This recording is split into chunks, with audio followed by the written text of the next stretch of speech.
né? Aqui no Brasil, você fala em Deus, Jesus, todo mundo conhece. Pode não seguir, mas todo mundo sabe quem é Jesus. Ah, Jesus é dos cristãos aí, né? Aquele que morreu na cruz, todo mundo fala que me ama, né? Jesus te ama. Então, todo mundo aqui no Brasil, mas lá no Japão, não. E lá, a população, predominantemente, ela é ou budista ou hinduísta. Hinduísta? Agora, eu acho que é isso mesmo, hinduísta.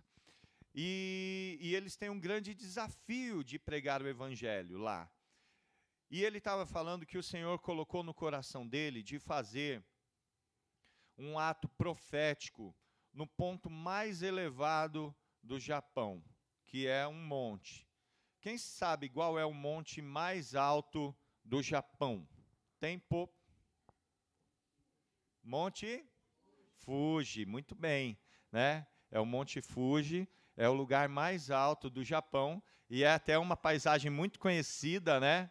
É aquele monte que é coberto de neve em cima, ele é branco, bem bonito, tem um lago. Você vê em muitas pinturas, em muitas imagens. Se você jogar aí no Google aí Monte Fuji, você logo vai reconhecer. Principalmente quem é da minha idade, quando era pequeno assistia Jaspion, Changeman, Jiraiya. Em algum momento ia passar alguma imagem lá do Monte Fuji. Mas eu sou velho, né? Vocês agora já são da nova geração, né? Não sabe o que é isso, né? Mas quem era mais antigo, né, Paulinho, que assistiu, então sempre via uma imagem lá do Monte Fuji. E o apóstolo Nelson, né, ele estava falando que o Senhor pediu para ele ir até o Monte Fuji para ungir esse lugar, fazer um ato profético, né? Porque nós somos uma igreja apostólica e profética, nós nos movemos profeticamente, porque tudo aquilo que a gente faz, que a gente liga aqui na terra, que nós como igreja determinamos aqui na terra, o Senhor concorda lá no céu e abençoa lá no céu. A palavra do Senhor diz que aquilo que nós ligarmos aqui na terra será ligado lá no céu, e aquilo que nós concordarmos aqui na terra será concordado lá nos céus. E nós vemos que isso não é apenas um princípio cristão, mas isso é um princípio espiritual. E ele foi então até o Monte Fuji, e ele estava explicando que o Monte Fuji ele não tem apenas um pico, né? É uma montanha muito grande e tem 8 picos dentro daquela montanha, tem 8 picos, né? Diferentes lá nesta montanha Fuji, o Monte Fuji. E ele então percebeu que todos esses picos, todos os 8, eles têm uma consagração ao budismo e não é hinduísmo, é shintoísmo, lembrei agora, shintoísmo, tá? É a outra religião predominante lá no Japão. O budismo predominante e o shintoísmo. E todas tinham uma consagração naqueles lugares altos. E ele, então, né, começou a ir em cada um desses picos, derramando o azeite e declarando que aquele lugar agora, ele pertencia ao Senhor Jesus e que através, né, do evangelho do Senhor Jesus, toda a nação do Japão seria alcançada.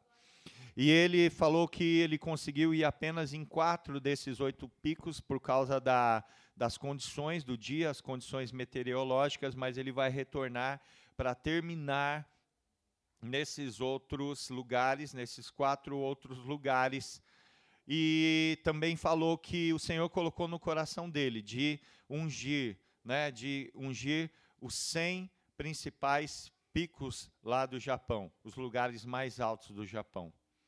E então nós vemos que esse é um princípio espiritual. E quando nós vemos na palavra de Deus, eu quero que você abra a sua Bíblia. Quantos têm a Bíblia aí em papel? Só para eu ver aqui. Quantos têm? Glória a Deus, quase todos, né? Quantos têm no celular também ou está só com o celular hoje?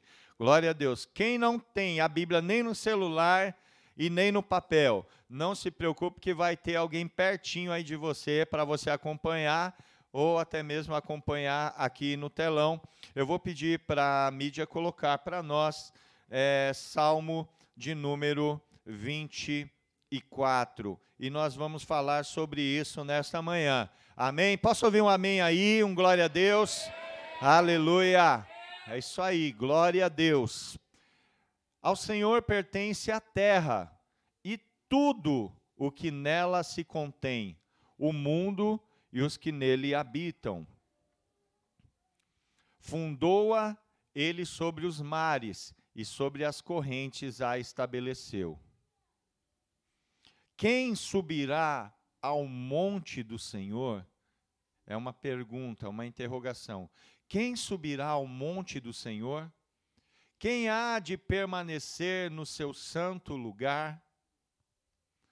O que é limpo de mãos, puro de coração, que não entrega a sua alma à falsidade, nem jura dolosamente ou enganosamente, algumas versões dizem. Este obterá do Senhor a bênção e a justiça do Deus da sua salvação. Tal é a geração dos que buscam a face do Deus de Jacó. Levantai, ó portas, as vossas cabeças, levantai-vos, ó portais eternos, para que entre o Rei da Glória. Quem é o Rei da Glória? O Senhor, o forte e poderoso, o Senhor poderoso nas batalhas. Então vamos fazer aqui um exercício. Eu vou perguntar, pode voltar. Eu vou perguntar e aí vocês respondem, tá bom? Faz de conta que está como era lá naqueles dias, porque os salmos são cânticos, né? E sabe, aqui quando a Tailane estava cantando, uma parte cantava, a outra repetia. Agora a gente vai fazer diferente. Eu vou perguntar e vocês vão responder. Amém? Vamos lá, preparados? Quem é o Rei da Glória?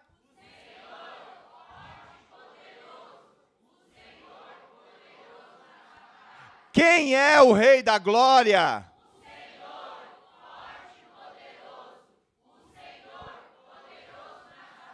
Aleluia, pode seguir. Levantai, ó portas, as vossas cabeças. Levantai-vos, ó portais eternos, para que entre o Rei da Glória. Aleluia. Quem é esse Rei da Glória? Ele é o Rei da Glória. Vamos aplaudir ao Rei da Glória, ao Senhor dos Exércitos. Aleluia. Glória a Deus. E hoje eu quero falar um pouquinho, o Senhor chamou a minha atenção para os montes. E na Bíblia nós vemos que existem alguns montes descritos e algumas situações que aconteceram nesses montes. Quando a gente pega a Bíblia Sagrada, a gente começa a ver lá em Gênesis, lá no início, que quando Deus pediu para que se construísse uma arca, porque haveria uma inundação global, e quem não estivesse naquela arca morreria, como nós conhecemos a Arca de Noé, né? Quando então a arca ficou ali, a porta foi fechada por fora, Noé, sua família estava lá junto com os animais, e começou a chover, começou tanto vir água como chuva, como também se abriram as torrentes do abismo, e houve uma inundação. Mas o povo que estava guardado dentro da arca, ele ficou seguro e protegido, foi livre da morte. E depois de muitos dias, depois que parou de chover, as águas ainda cobriam a terra, e elas foram cedendo, até que a arca pousou sobre um monte. E a Bíblia diz que esse monte é chamado Monte Ararat, ou Monte Arará, né? E ali fala que quando a porta se abriu, Noé saiu com a sua família, e ele, naquele lugar, ergueu um altar de adoração ao Senhor, e ofereceu sacrifícios de adoração ao Senhor, porque Deus havia provido para ele e para a sua família um escape da morte. Da mesma maneira, no monte do Senhor, aonde há provisão para mim e para minha casa, também tem que ter altares de adoração, para para agradecer ao Senhor por tudo aquilo que Ele tem feito. Se você é grato ao Senhor pela salvação que Ele tem dado a você e a sua família, erga altares de adoração, erga lugares aonde você exalte o nome do Senhor e diga: Senhor, obrigado, porque a morte já estava preparada para me tragar, a mim e a minha casa, mas o Senhor me trouxe, me proveu salvação. Nós vemos também que quando Abraão, que era um homem que já de idade, não tinha filho, juntamente com a sua esposa, e Deus prometeu a ele um filho e disse: Abraão, eu vou te dar um filho, eu vou te dar uma geração, e em ti serão benditas todas as nações da terra. Abraão já tinha cerca de 90 anos quando ouviu essa promessa, e sua esposa Sara já tinha cessado o costume das mulheres. Ela já não era uma mulher fértil, mas Abraão creu, e a Bíblia diz lá em Hebreus que isso lhe foi imputado como justiça, e ele confiou, e fala que quando Abraão tinha 99 anos de idade, a sua esposa ficou grávida, e ela teve um filho que chamou esse filho de Isaque, e Isaque foi crescendo, e certo dia, Deus provou a fé de Abraão, e disse assim a Abraão: Abraão, vai até um lugar que eu vou te determinar, leva o teu filho, porque eu quero que você me ofereça o teu filho em sacrifício. E Abraão, ele não pensou duas vezes, ele falou: se Deus deu, ele pertence ao Senhor, se Deus está me pedindo isso, da mesma maneira que ele me deu esse filho que eu tanto amo, ele pode fazer de uma forma que eu tenha outro filho, ou que ele ressuscite esse filho, eu não sei como Deus vai fazer, mas se Deus está me pedindo isso, assim farei. Abraão pegou seus servos, preparou a lenha, pegou seu filho Isaque, e foi, e caminhou, e chegou até aos pés do monte Moriá. E a palavra do Senhor diz, vou pedir para um diácono pegar água, por favor. Obrigado, o Giva está indo lá. Obrigado, Van. Então, quando ele chegou aos pés do monte, Abraão disse para os seus servos: ficai aqui com os jumentos, porque nós, meu filho e eu, nós subiremos para adorar. E quando nós terminar de adorarmos, nós voltaremos. Abraão já estava profetizando, ele estava subindo para oferecer o seu filho em sacrifício ao Senhor, como o Senhor havia lhe pedido para provar a sua fé. E o coração dele estava certo que ele sacrificaria o seu filho. Mas ele já estava profetizando: nós iremos subir o monte para adorar, e quando nós terminarmos de adorar, nós voltaremos. Ele poderia dizer: nós estamos indo adorar e eu irei voltar, então me aguarde, porque ele estava indo oferecer o seu filho, mas ele profeticamente, crendo no Deus que ele servia, ele já disse: nós voltaremos. E olha só que interessante, ele falou assim: fiquem aí com os jumentos, e nós subiremos para adorar. Se você não sobe para adorar, você fica embaixo com os jumentos, cuidando dos jumentos. O que você quer fazer? Você quer ficar ao pé do monte com os jumentos, ou você quer subir para adorar? Quantos querem subir para adorar ao Senhor, então? Aleluia! E então Abraão subiu, e quando ele estava lá, ele preparou o altar de pedras, ele preparou, aleluia,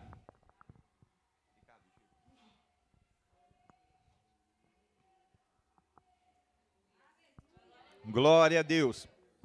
Ele preparou então o altar, ele colocou a lenha sobre o altar, ele então pediu que o seu filho Isaque se colocasse ali. Mas antes de subir o monte, o filho reparou e falou assim: pai, a lenha está aqui, o fogo está aqui, mas cadê o sacrifício? O que é que nós vamos oferecer? Cadê a ovelha? Cadê o boi?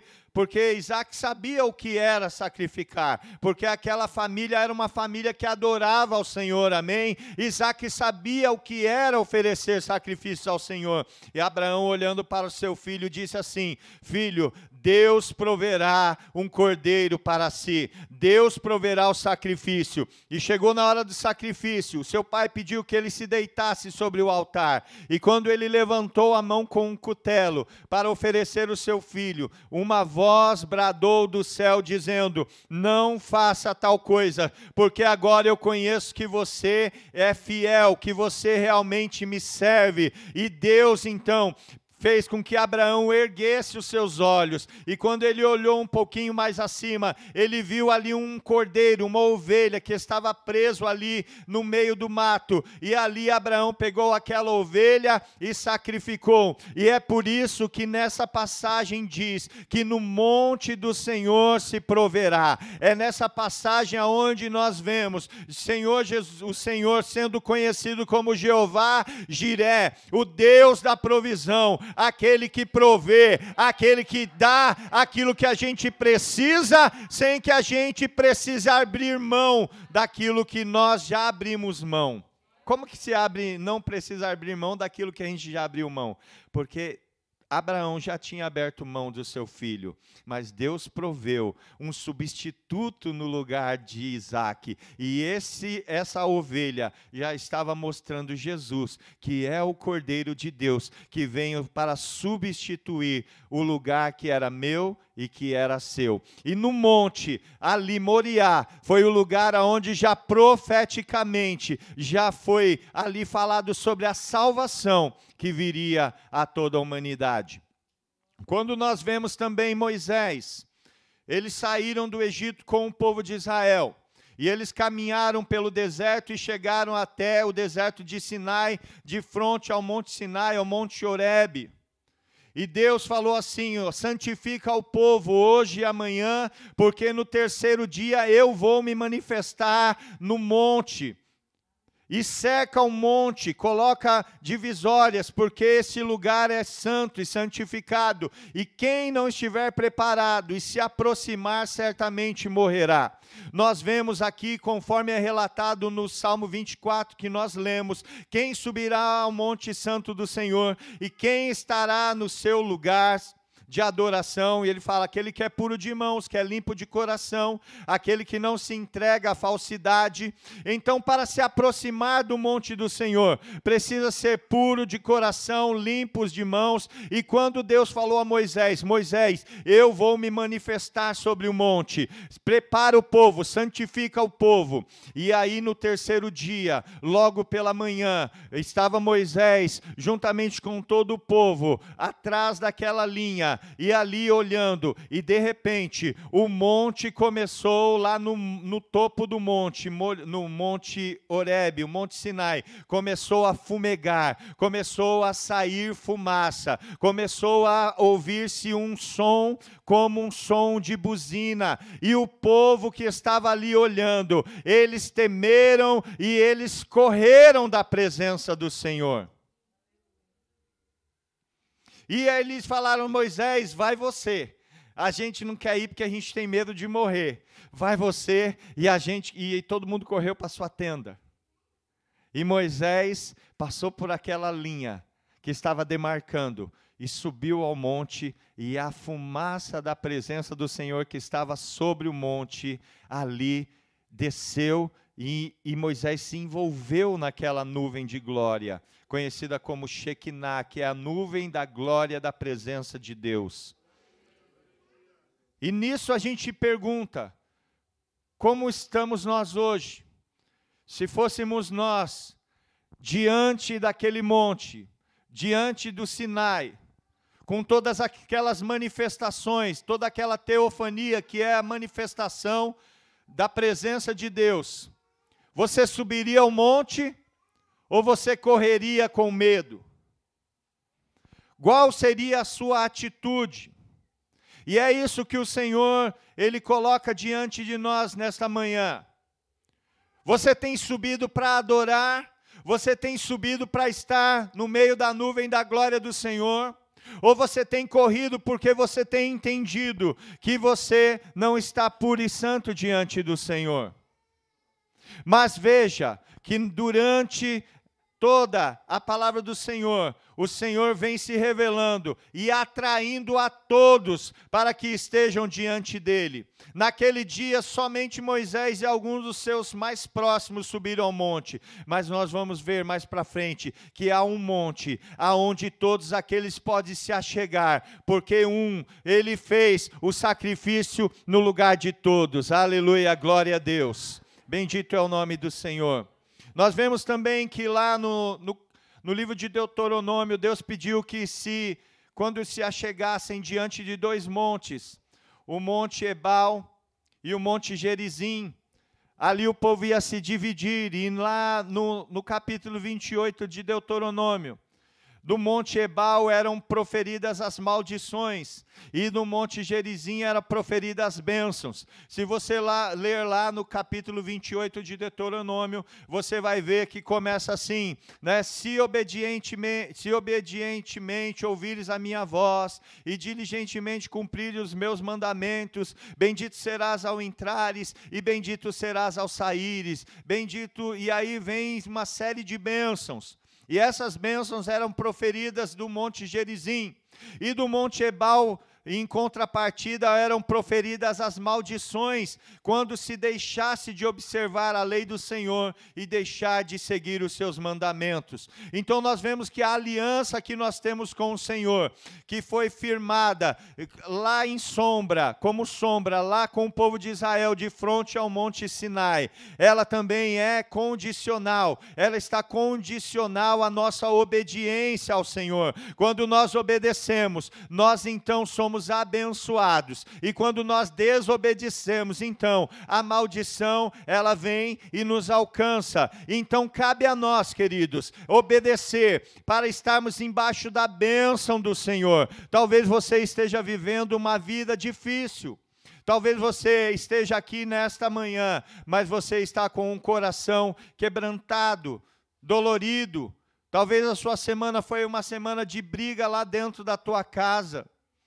Talvez falou-se até mesmo em divórcio, em separação. Talvez foi com o teu filho. Talvez foi lá no teu emprego. Eu não sei. Talvez você esteja vivendo uma situação que você não esteja entendendo o porquê que está acontecendo isso na tua vida.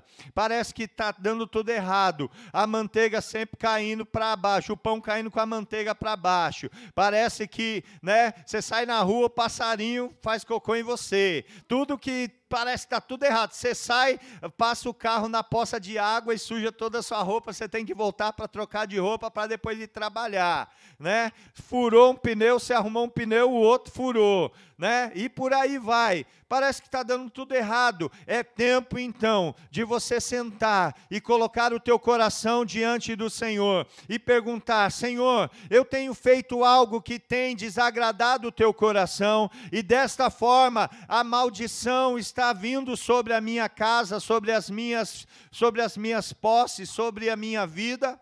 É tempo de você entender se você tem agradado ao coração de Deus ou se você tem desagradado. É tempo de você entender se a bênção do Senhor está sobre a tua vida ou se a maldição está vindo sobre a tua casa.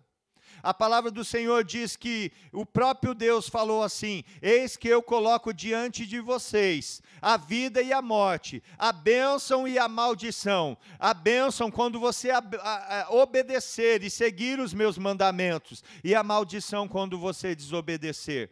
Então veja que a maldição ela não vem do diabo, a maldição ela não vem do inimigo, mas é o Senhor que coloca diante de nós a bênção e a maldição. E o próprio Deus, ele nos deu uma escolha. Você quer escolher a bênção ou você quer escolher a maldição? Talvez você esteja aqui e vai falar: pastor Daniel, com certeza eu quero a bênção. É para isso que eu estou aqui. Então é muito simples. Basta você obedecer. Basta você fazer aquilo que a palavra do Senhor está ensinando. E com certeza a tua vida estará debaixo de bênção. Eu quero agora que você erga a sua mão, você que tem fé. E nós vamos agora pedir: Senhor, revela, Senhor, abre os meus meus olhos, para que eu possa enxergar, conforme, Senhor, a Tua palavra diz. Senhor, será que eu estou vivendo, Pai, em áreas da minha vida que está embaixo de maldição? Será que eu tenho desobedecido a Tua vontade, Senhor? Ó Pai, eu peço agora que o Senhor venha mostrar no meu casamento, na minha vida familiar, na minha vida financeira, na minha vida profissional, na minha vida ministerial. Senhor, parece que nada dá certo. Quando eu vou, Senhor, estou sendo treinado para ser multiplicado, parece que dá tudo errado. Ou então você que já é líder de grupo de alívio, parece que nada dá certo lá. Começa a perguntar: Senhor, existem áreas na minha vida que está embaixo de maldição, Senhor, mas eu quero estar no lugar da bênção. Eu quero estar aonde o Senhor libera a bênção. O Senhor fala, Pai, que lá no Salmo 133, Senhor, que aqueles que estão, ó Pai, unidos, que estão vivendo em união com o seu irmão, Senhor, é como o orvalho que desce sobre a montanha de Hermon, e ali o Senhor ordena a bênção para sempre, porque ali também é derramado o azeite, e o azeite vem significando a bênção do Senhor, a prosperidade do Senhor. E é isso que eu quero agora profetizar sobre a tua vida, que você agora vai ouvir a voz do Senhor e vai sair debaixo da desobediência, vai sair debaixo da rebeldia e vai entrar embaixo da bênção. Eu já posso ver sobre a tua vida chuva de bênção, chuva de poder e unção da parte do Senhor, trazendo transformação. Aquilo que era árido, aquilo que era seco, aquilo que era sem vida, agora se tornando um lugar fértil, um lugar próspero para a honra e a glória do Senhor. E você então vai poder testificar: a bênção do Senhor está sobre a minha casa, a bênção do Senhor está sobre a minha vida. Tudo aquilo que eu tenho colocado a mão, o Senhor tem feito prosperar. Você será como Abraão, que o Senhor disse assim: sê tu uma bênção, aquele que você abençoar será abençoado, e aquele que você amaldiçoar também será amaldiçoado. E essa é a bênção que o Senhor tem liberado sobre nós nessa manhã. Se você crê nessa palavra, aplauda ao Senhor e glorifique Ele com os seus lábios. Aleluia.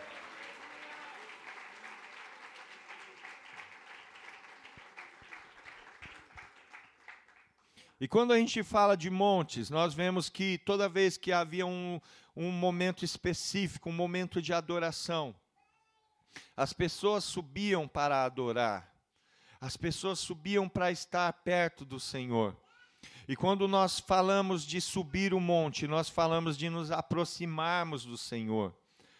O Provérbios diz que para o entendido, para o sábio, o caminho do céu é para cima, e para baixo é o inferno, o caminho de perdição.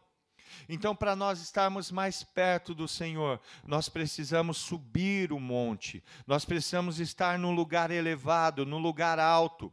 Quando o povo de Israel, nos dias do rei Acabe e sua esposa Jezabel, se distanciaram do Senhor e começaram a adorar o Deus Baal, dos fenícios, dos sírio-fenícios, e também a Astarote, a Zera, começaram a adorar esses outros deuses e se esqueceram do Senhor.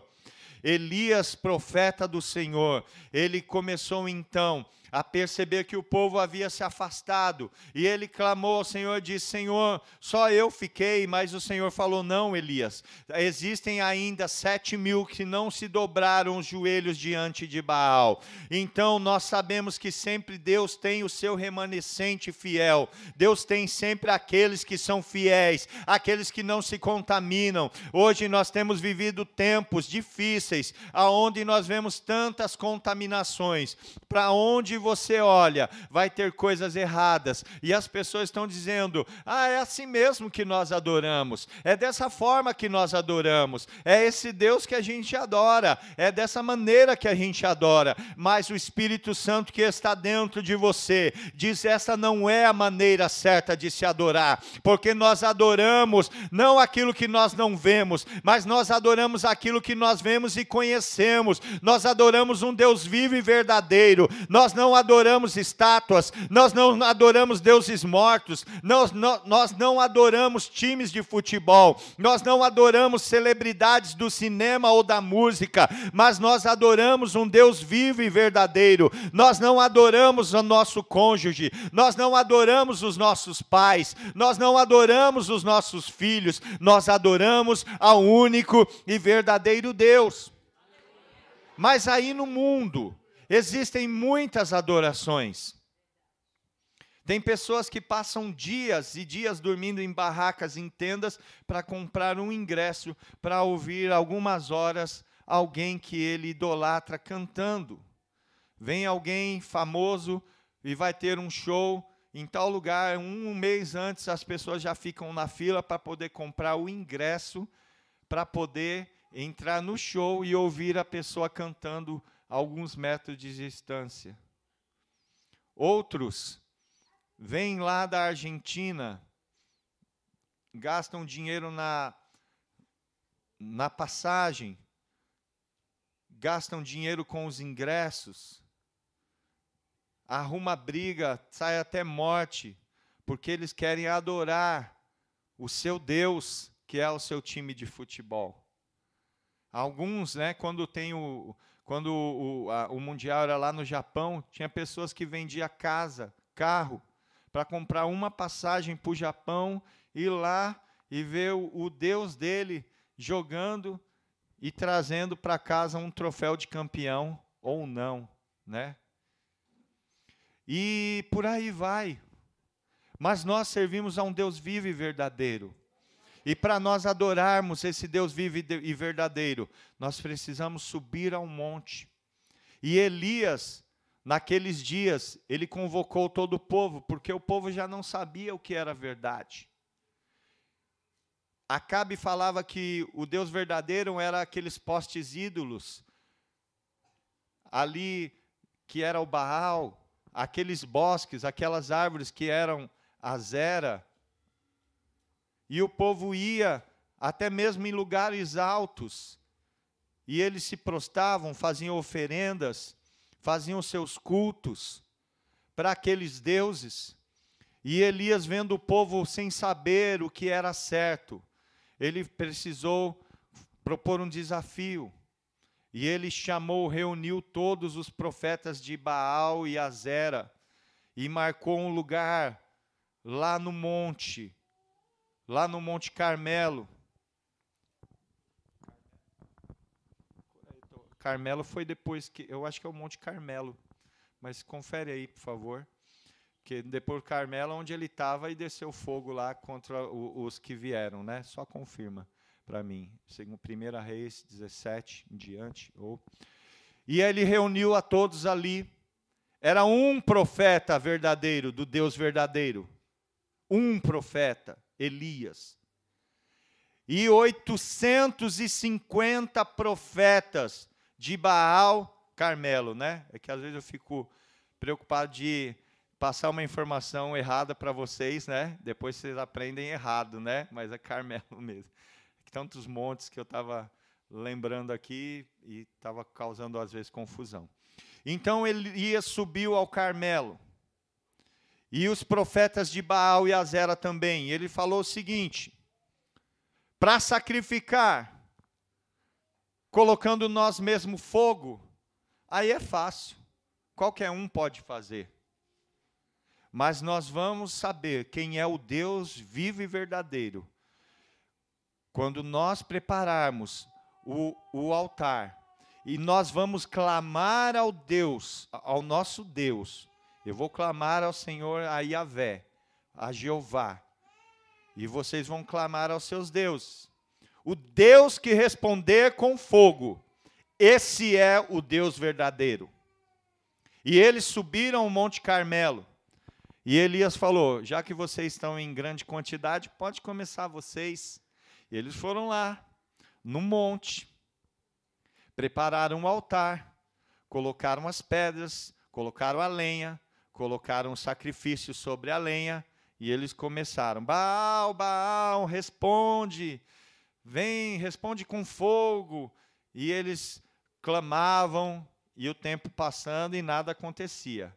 E aí Elias começou, né? Ó, clama mais alto, pode ser que ele esteja dormindo. Pode ser que ele esteja viajando. Clama mais alto. E eles clamavam, começaram a se cortar, né? Fazer ali, né? Derramar o próprio sangue para fazer invocação ao Deus Baal e ao Deus Azera, a deusa Azera, e nada. E aí, quando eles perceberam que nada acontecia, Elias falou, agora é minha vez. E Elias foi, pegou 12 pedras, preparou um altar no monte, pegou a lenha, colocou sobre o altar, pegou o sacrifício, colocou sobre a lenha. Até aí, agora faltava apenas o quê? Clamar ao Senhor para responder. Mas ele falou, é desvantagem, né, para eles, né? Porque eles servem um Deus morto, eles não sabem, né? Mas meu Deus é o Deus vivo. E é muito fácil. Eles estão em 850 e eu estou sozinho, mas é desvantagem para eles também. Então vou dar uma ajuda. Mandou pegar cântaros de água e derramou água sobre a lenha, sobre o altar, tudo. Já viu pegar fogo em madeira molhada? Não pega nem com álcool lá, você colocar, sai fumaça e não pega. E jogou água. Traz mais água. E joga água sobre o altar. Então Elias, depois de tudo pronto, ele fez a seguinte oração. Senhor, meu Deus, para que este povo saiba que Tu és o único e verdadeiro Deus, responde agora a minha oração com fogo sobre este altar.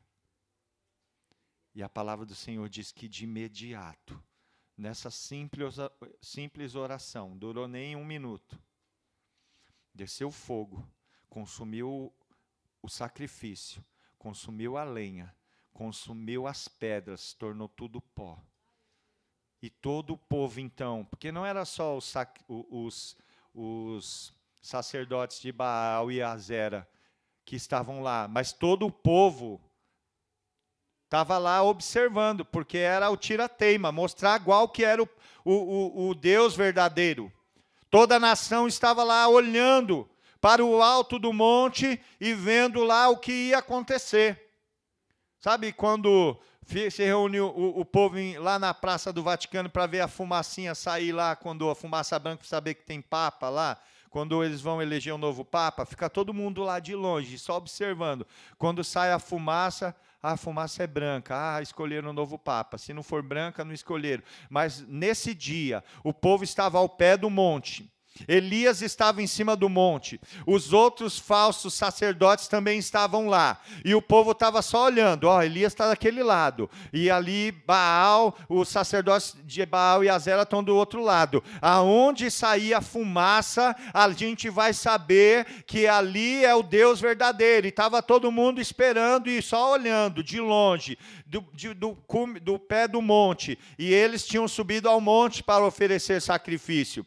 E de repente, eles veem lá, saindo uma fumaça ali do altar, do resto do altar que Elias tinha preparado. Então o povo se colocou de joelhos, dizendo, só o Senhor é Deus, só o Senhor é Deus. Então, querido, quando você sobe o monte para adorar o Deus vivo e verdadeiro, Ele responde a tua oração com fogo, e as pessoas então podem ver que o Deus que você serve é o Deus verdadeiro. Hoje nós estamos vivendo tempos que a gente não pode falar a verdade. Se a gente fala assim, olha, o verdadeiro Deus é o Deus dos cristãos, aí o pessoal quer cancelar você. Então quer dizer que eu que sou espírita, meu Deus não é verdadeiro? Ah, então quer dizer que eu que sou muçulmano, meu Deus, não é verdadeiro? É isso que você está falando? Você então está discriminando, você está dizendo que eu vivo na mentira? Era mais ou menos como estava acontecendo nos dias de Elias. E estava todo o povo sem entender. Mas Elias falou, o Deus verdadeiro vai responder com fogo. E nos dias de hoje também, você é o altar, o sacrifício é você que entrega. E quando as pessoas olham para você e vê a fumaça, vê o fogo da presença de Deus na tua vida, eles vão dizer, esse Deus é o Deus verdadeiro, esse é o verdadeiro Deus, porque eu estou vendo algo acontecer. A família dele é diferente, o casamento dele é diferente, ele se porta de uma maneira diferente. Esse é o verdadeiro Deus. A família dele lá, a esposa estava doente, mas ele orou e Deus curou. Aconteceu uma tragédia, mas a família dele foi livre. Ninguém morreu de Covid lá. Esse é o Deus verdadeiro. E nós então somos conhecidos porque nós temos subido o monte da adoração e colocado sobre este monte um altar de sacrifício. E o Senhor tem respondido com fogo. E as pessoas então podem dizer, este é o verdadeiro Deus. Eu quero ouvir só aqueles que servem a este Deus verdadeiro agora. Erga agora a tua mão e adore. Agora, adore, adore. Adore com as tuas palmas. Adore com a tua boca. Adore com todo o teu ser. Este é o Deus que responde com fogo. E Ele está aqui nesta manhã entre nós. Ore alamaxerere caenderi andaramanai. Aleluia. Glória a Deus.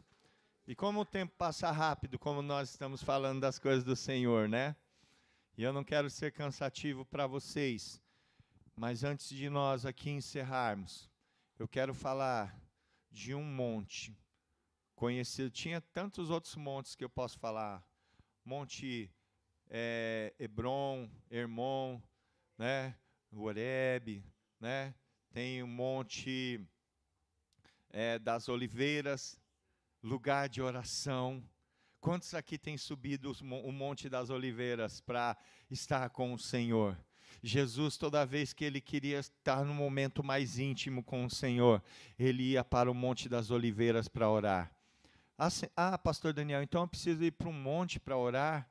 Não, mas o monte da oliveira simboliza um lugar de afastamento, um lugar de intimidade, onde você pode estar, você com o Senhor. Pode ser lá no secreto do teu quarto, pode ser num cantinho que você tem lá no teu trabalho, mas é um lugar aonde você se dobra, onde você se ajoelha, e na verdade você não está descendo, você está subindo, porque quando a gente se prostra diante do Senhor, na verdade nós não estamos descendo, nós estamos subindo espiritualmente para estar na presença dEle, amém? E esse Monte das Oliveiras é o lugar de intimidade com o Senhor, é onde Jesus, ele ia para orar e às vezes levava também alguns dos seus discípulos para estar com o Senhor, mas tem um monte que eu não posso deixar de falar. Esse monte que está lá em Jerusalém, conhecido como Gólgota. Em hebraico o nome é Gólgota.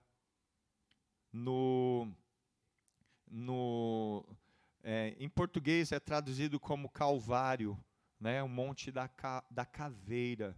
Porque quem passava de longe olhava e dava a impressão de ser uma caveira de longe. Sabe alguns montes que você olha e dá a impressão que tem alguma forma, né? E esse monte era conhecido como Gólgota, ou caveira, ou Calvário.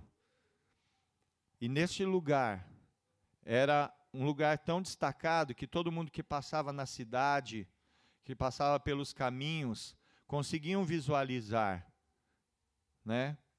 Era um lugar alto, onde ali as pessoas conseguiam ver de longe. E toda vez que pessoas eram executadas ali pelo Império Romano, eles eram colocados na cruz ali para morrer, e servia de alerta para todo mundo. Quem é que está na cruz lá? Era aquele líder lá da rebelião. Eles estavam se rebelando, querendo derrubar o governador, né? Querendo não pagar impostos. E aí ele foi preso e está sendo lá condenado. Ele está lá para morrer naquela cruz. Era um lugar onde todo mundo passava, e o lugar chamado Caveira já faz menção à morte realmente. E era um lugar onde os romanos usavam para fazer execução daqueles que eram rebeldes, daqueles que eram assaltantes, dos marginais. E certa feita, naquele monte, colocaram ali 3 cruzes. De um lado, colocaram a cruz, na cruz da direita, um salteador, um ladrão. Do outro lado também, colocaram um outro ladrão lá. Mas lá no meio, colocaram o Cordeiro de Deus que tira o pecado do mundo. Aquele que foi profeticamente já providenciado nos dias de Abraão, que veio substituir a vida de Isaac. Aquele que estava representando, que estava lá no meu lugar, pelos meus pecados, pelos teus pecados. O pecado que nós cometemos, que era digno de morte, era para nós estarmos naquela cruz lá no meio. E todo mundo ia passar lá e ia falar: olha lá, o Daniel na cruz, olha lá. Eu sei, era um pecador mesmo, ele merecia morrer. Mas Jesus disse: eu vou subir esse monte e vou me colocar no teu lugar. E todo mundo que passava e olhava de longe, diziam lá: tem 3 condenados lá. Deve ser 3 assaltantes. Quem passava de longe e não conhecia, pensava que eram mais 3 pessoas que eram a escória da sociedade, ou rebeldes. Mas aqueles que conheciam, estavam lá mais perto, sabiam que lá no meio estava o Filho de Deus. E nesse monte, nesse lugar alto, foi feito o maior ato de salvação de toda a história da humanidade. Nós começamos falando sobre atos proféticos, nós começamos falando sobre lugares elevados, e neste lugar, lá em Jerusalém, o Filho de Deus foi erguido entre o céu e a terra, e ele, de braços abertos ali, se entregou pela minha e pela tua vida. Ali, os olhos de toda a natureza estavam voltados para aquele lugar. Os olhos de Deus estavam voltados para aquele lugar. Quando nós vamos a um lugar elevado, e vocês já puderam entender que quando nós falamos de um lugar elevado nos dias de hoje, nós não estamos falando: eu vou subir um monte para orar. Ainda que muitos façam isso, e é um lugar reservado, às vezes é um lugar que você pode gritar sem ser incomodado, orar sem ser incomodado, mas o lugar mais elevado que nós podemos subir para estar na presença do Senhor é a santidade, é a intimidade que nós temos com Ele. Pode ser no porão, pode ser lá no subsolo, ou pode ser lá no 10º andar onde você mora. Não importa a altitude da terra, importa sim a altitude do teu coração. Mas naquele dia, toda a atenção do mundo estava voltada para aquele monte, porque foi naquele monte que o Filho de Deus foi elevado. E ali naquele lugar ele entregou a sua vida em nosso lugar, para que nós novamente tivéssemos comunhão com Deus, porque Ele veio agora, com o seu sangue que foi derramado lá, trazendo a nós a salvação, trazendo a nós o perdão, para que nós agora estivéssemos ligados novamente a Deus, e naquele lugar elevado, Ele se colocou lá, para que nós então tivéssemos acesso pelo único e vivo caminho que é o sangue de Jesus. E quando então nós entendemos que foi preciso Jesus passar por isso, nós então entendemos que nós temos esse caminho de acesso. E eu não sei como você está vivendo hoje, Eu não sei como está a sua vida. Talvez você esteja vivendo um momento onde todos digam que não tem mais saída. Talvez você já está dando o seu casamento como acabado. Talvez você esteja tentando lutar contra alguns vícios, contra o alcoolismo, contra o vício de drogas. As pessoas já desacreditaram de você. A tua própria família, os teus filhos, a tua esposa já não acredita em você. A sociedade fala que para você não tem mais alternativa.